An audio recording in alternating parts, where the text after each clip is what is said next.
அனைவருக்கும் வணக்கம். நலம் அனைவரும் நலமே.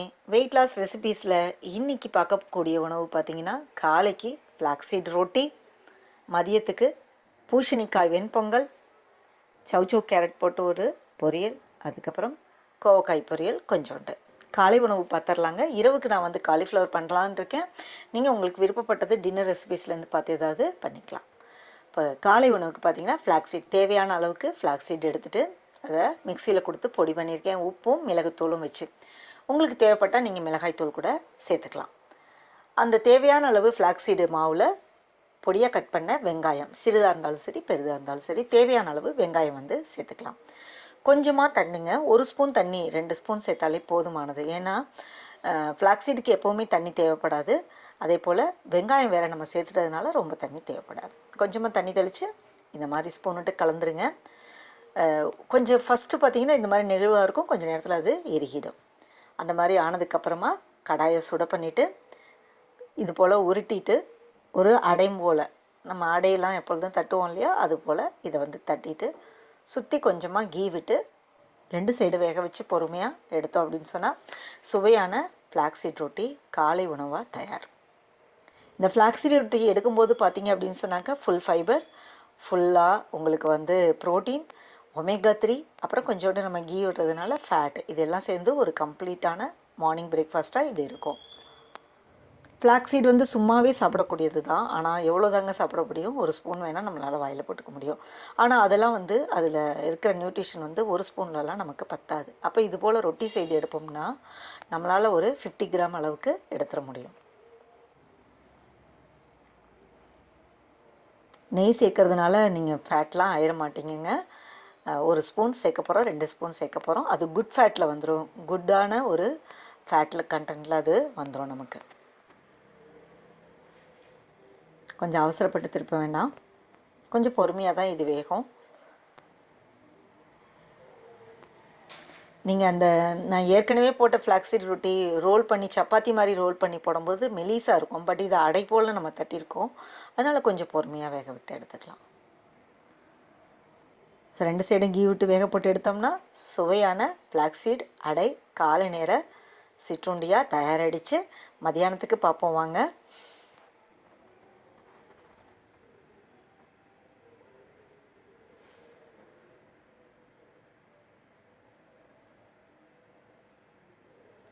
மதியத்துக்கு பார்த்தீங்கன்னா கொஞ்சமாக கோவக்காய் பொரியல் செய்திருக்கேன்.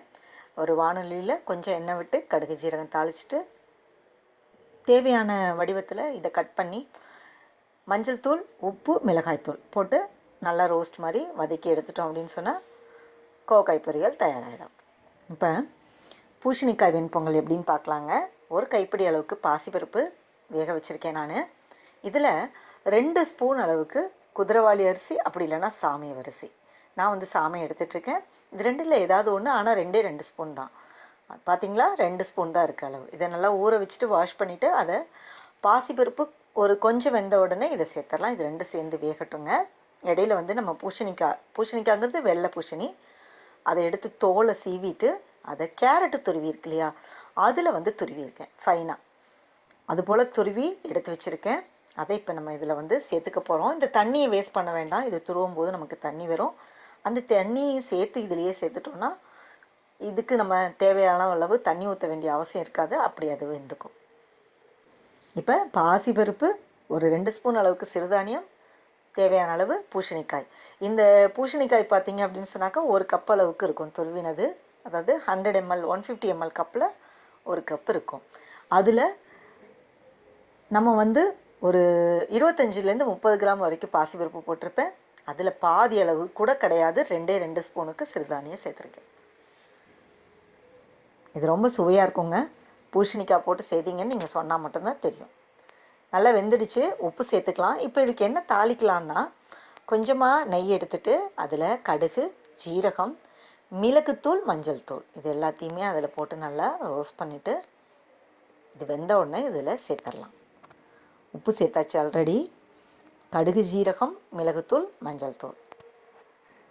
இப்போ இது எல்லாம் ஒன்றா சேர்ந்து நம்மளுடைய அந்த வெண்பொங்கல் பதம் இருக்கு இல்லையா, அது வர அளவுக்கு வேக விட்டு எடுத்துட்டோன்னா சுவையான பூசணிக்காய் வெண்பொங்கல் தயாராகிடுச்சு. சௌ கேரட் பொரியல் அடுத்து பார்க்கலாம். பார்த்தீங்களா, வெண்பொங்கல் மாதிரியே இருக்குங்க.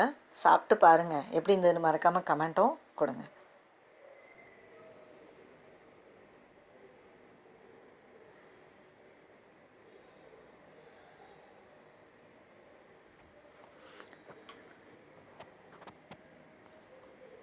கேரட் சௌ பொரியலுக்கு கேரட்டு எடுத்து வச்சுருக்கேன், கட் பண்ணி சௌ கட் பண்ணி எடுத்து வச்சுருக்கேன். வானொலியில் கடுகு ஜீரகம் தாளிச்சிட்டு ஒரு 10 பல்ல அளவுக்கு பூண்டு அதை வந்து ஸ்லைஸ் பண்ணி இதில் சேர்த்துருக்கேன். அந்த பூண்டு நல்லா ரோஸ்ட் ஆன உடனே ஒரு கப் அளவுக்கு ஆனியன் அதையும் அதில் சேர்த்துக்கிறேன். அதுவும் நல்லா வதங்கட்டும். அது வதங்கினதுக்கப்புறமா பொடியாக கட் பண்ண கேரட் சேர்த்துக்கிறேன். கேரட் லைட்டாக வந்துக்கிட்டும். அப்புறம் சௌ கேரட்டும் சௌவும் ஒரே மாதிரி ஷேப்பில் கட் பண்ணியிருக்கு. அந்த சௌ வந்து அதில் சேர்த்துக்கலாம்.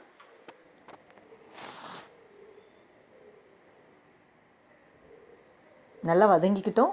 வதங்கினதுக்கப்புறமா கொஞ்சம் தண்ணி சேர்த்து அதை வேக விட்டுருவோம் நம்ம. ஏன்னா சௌ வேகணும் இல்லைங்களா. ஸோ இப்போ வெந்துடுச்சு. வெந்ததுக்கப்புறம் கொஞ்சம் உப்பு சேர்த்துக்கலாம்.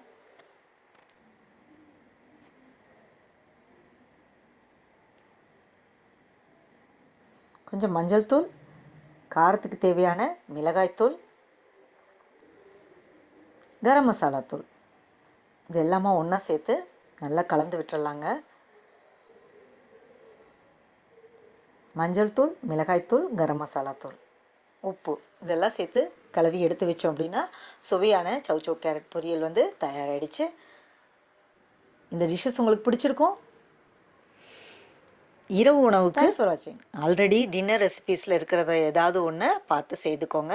கார்ப் ஐட்டம் இல்லாமல் ஃபேட் இல்லை, வெஜிடபிள்ஸ் இல்லை, பன்னீர், பாதாம் அந்த மாதிரி ஏதாவது வந்து இரவு உணவை எடுத்துக்கோங்க. தேங்க்ஸ் ஃபார் வாட்சிங்.